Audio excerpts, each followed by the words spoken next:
పాలు. చిచి, ఇవాళ ఆదివారం కదా. అయ్యగారండి. Sir good morning sir. Very good morning. కిందండి. ఈ ఇంట్లో సండే వస్తే సంథింగ్ స్పెషల్ అండి. వంటల్లో కాదండి, ఇంటి పద్ధతుల్లో. వాళ్ళు వీళ్ళవుతారో, వీళ్ళు వాళ్ళు అవుతారో, ఎవరు ఎవరవుతారో మీరే చూడండి ఈ చంద్రవంశం వారి ఫ్యామిలీ షోలో.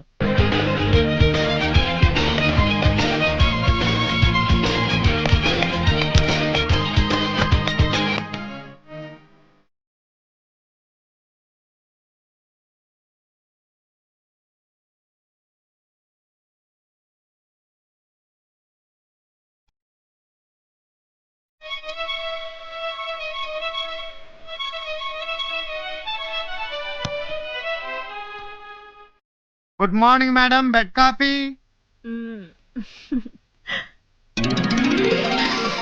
Good morning sir. Good morning. పండి.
Hello everybody.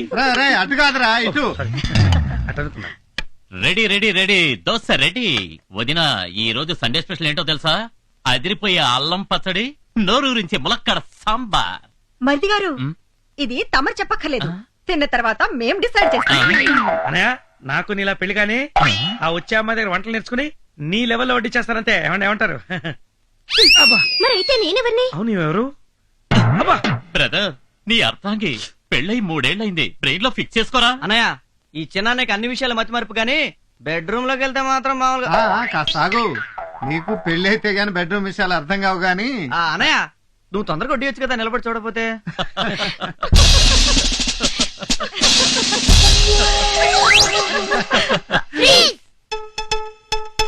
టిఫిన్ చేసేటప్పుడు ఫ్రీజ్ ఏంట్రా? ఈరోజు మాకు అసలు విషయం తెలియాలి. ఏంట్రా మీకు వచ్చిన అంత పెద్ద డౌట్? సరే, త్వరగా అడగండి, టిఫిన్ చల్లారిపోతుంది. మేము పుట్టినప్పటి నుంచి గమనిస్తున్నాం, సండే వస్తే చాలు డాడీలు మమ్మీలు అయిపోతున్నారు. మమ్మీలేమో కళ్ళ మీద కాలేసుకుని డాడీలు లాగా కూర్చుంటున్నారు. ఎందుకు? డౌట్ క్లియర్ అయ్యే వరకు మీరు ఇలాగే ఫ్రీజ్ అయి ఉండాలి. అమ్మో, చాలా పెద్ద డౌటే వచ్చిందే. ఓకే ఓకే, ఫ్రీజ్ రిలీజ్ చేయండి, చెప్తాం. ఓకే పెద్దనాన్న, మీ ఒక్కరికే ఫ్రీజ్ రిలీజ్. అమ్మయ్యా. నా క్వశ్చన్ ఆన్సర్ చెప్పండి. ఈ రోజు మీకు స్కూల్ ఉందా? నో ఈరోజు సండే హాలిడే. ఏం చేస్తారు మీరు ఈ రోజు? హ్యాపీగా ఆడుకుంటాం.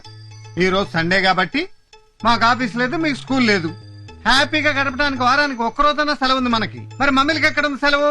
అవును పాప, మమ్మీలకి ఈ రోజు సెలవు లేదు. అందుకే ఈ ఒక్క రోజు మమ్మీలు చేసే పని డాడీలు చేశారనుకో, మమ్మీలకి దొరుకుతుంది సెలవు. హ్మ్. గుడ్ ఐడియా పెద్దనా. మ్మ్. Super. Hats off. Please release. Yes? Sir ఇది మనం కొత్తగా లాంచ్ చేయబోయే చంద్ర టీవీ ప్రాజెక్ట్ రిపోర్ట్ సార్. ఇవి మనల్ని అప్రోచ్ చేసిన యాడ్ కంపెనీ వివరాలు సార్. సార్ మన ఈ కొత్త ప్రాజెక్ట్ లో పెట్టుబడి పెట్టడానికి విదేశాల నుంచి కూడా చాలా మంది ఇంట్రెస్ట్ చూపిస్తున్నారు సార్. Very proud. సార్ మనం టీవీ మీడియాలో కంటే వార్త చాలా సెన్సేషన్ క్రియేట్ చేసింది సార్. Is it? 280/140 ఏంటి బీపీ ఎంత పెరిగింది? ఆ ధర్మరాజు వాళ్ళు టీవీ రంగంలో కూడా మనకు పోటీ వస్తున్నారన్న మాట. ఏమిటేమిటి మీతో పోటీయా? ఎంత పెద్ద తోకు. అయ్యగారితో పెట్టుకుంటే కుప్పకూలిపోతారు.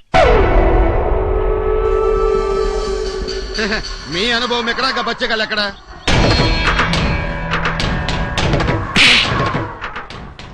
శత్రువుల్ని తక్కువ అంచనా వేయకూడదన్నారు రాక్షస గురువు శుక్రాచార్యులు. ధర్మరాజు వాడి తమ్ములు సామాన్యులు కారు, సమర్థులు. వాళ్ళే బిజినెస్ లో దిగినా బిగినింగు ఎండింగు చూస్తారు. అలాంటి వాళ్ళ అంతు చూడటం అంత తేలిక కాదు.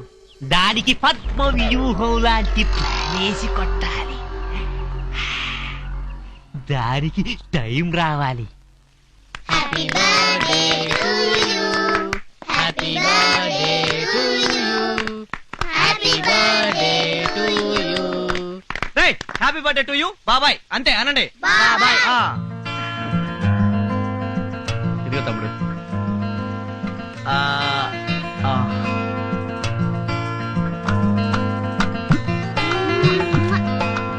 పిల్లలు అందరూ రండి.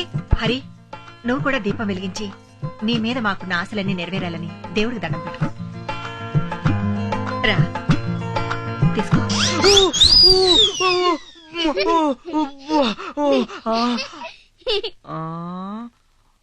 తలతో తిన్నాలు నా ఉప్పులే పుచ్చగా నాకు మాటలు లావు. అలలలల చిన్ని మున్ని మున్నా ఇలా పట్టుకొని ఇలా వెలిగించాలి. కలర్.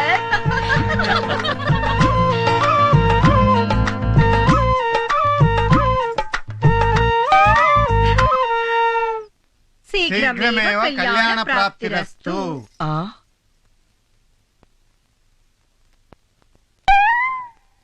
త్వరలోనే నీ పెళ్లి జరుగుగాక. ఏంటి ఫిట్టింగ్?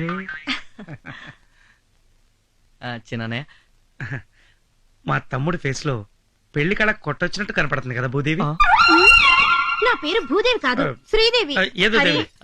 ఈ రోజు నీతో ఒక ముఖ్యమైన విషయం తప్పకుండా మాట్లాడాలి. వదినా ఈ రోజు నా బర్త్డే స్పెషల్ ఏం చేసావు? కజ్జికాయలు. కజ్జికాయలా? అయితే ఉన్నవి మొత్తం నేను లాగిస్తాను, వస్తాను. హరి, వావ్, వివాహ భోజనంబు వితైన వంటకంబు. ఓ మై గాడ్, ఫుల్ పండగ. ఈ రోజు నీకు కజ్జికాయలు కొట్ట లేదు, మొత్తం నేనే కుడకాయ స్వాగతం చేస్తాను.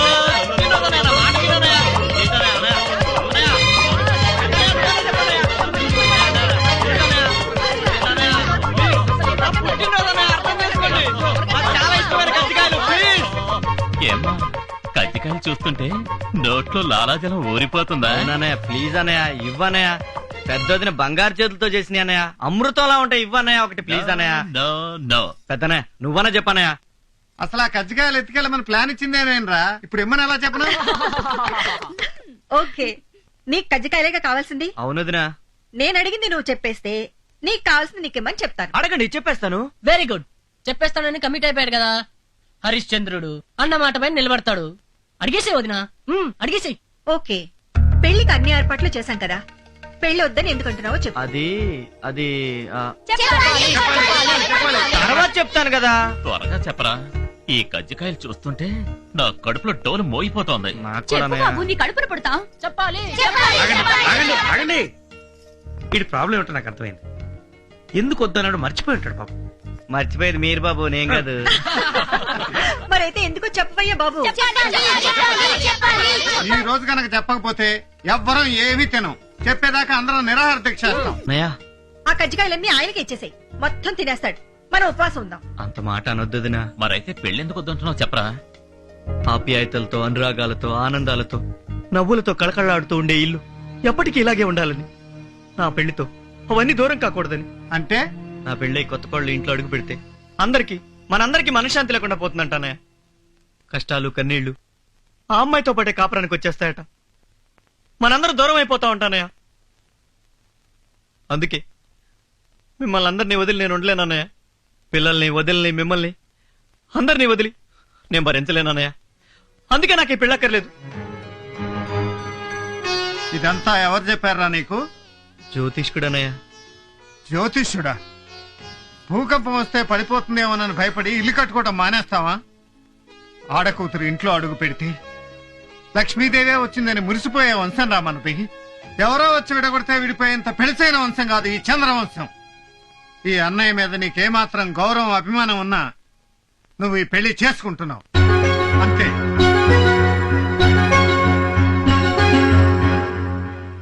అలాగే అన్నయ్య.